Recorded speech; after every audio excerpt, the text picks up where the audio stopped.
क्या खरीदना चाहिए? तर्क संगत क्या है इस वक्त? लॉजिकली क्या चीज करें हम?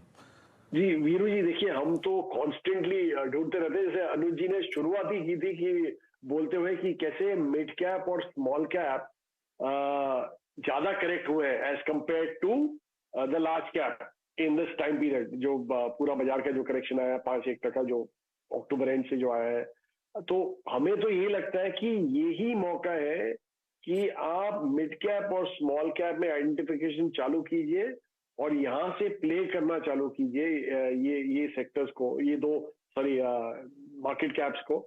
एंड दैट्स व्हाई हमारे पोर्टफोलियो हम तो उल्टा यहीं पे ढूंढते रहते हैं स्टॉक्स की कहीं कुछ अच्छा मिले जो हम ऐड करते रहे, और इसलिए हमारा जो वेट है इन दोनों सेगमेंट में काफी बढ़ गया है as compare to what was earlier. तो हमें और अगर सेक्टर की बात करें तो ऑब्वियसली फाइनेंशियल एक सेक्टर है जहां आप देख सकते हैं, ध्यान दे सकते हैं।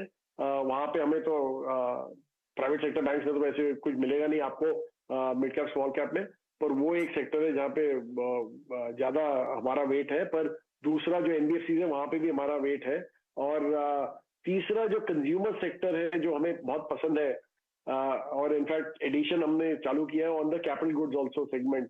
वहां पे हमें काफी mid cap small cap names दिखने को मिल रहे हैं, तो हम स्टडी कर रहे हैं और ऐड कर रहे हैं। और कंज्यूमर सेगमेंट में तो ऑब्वियसली हमें लग ही रहा है कि यहाँ से अच्छा ग्रोथ दिख सकता है गोइंग फॉरवर्ड, सो उसमें कर रहे हैं। जब बहरहाल आज की तारीख में अगर आप पूछें किसी कंज्यूमर कंपनी का तो स्लो डाउन की बात करते हैं, लेकिन स्लो डाउन ये एक स्टेट ऑफ माइंड होता है। आई मीन कैश पड़ा हुआ है, मतलब आप देखिए अपने सिस्टम में इनफ डिपॉजिट्स पड़े हैं, enough cash in the system है, तो इसलिए it's a matter of time before comfort level आए तो फिर देन कंजम्पशन स्टार्ट्स अगेन।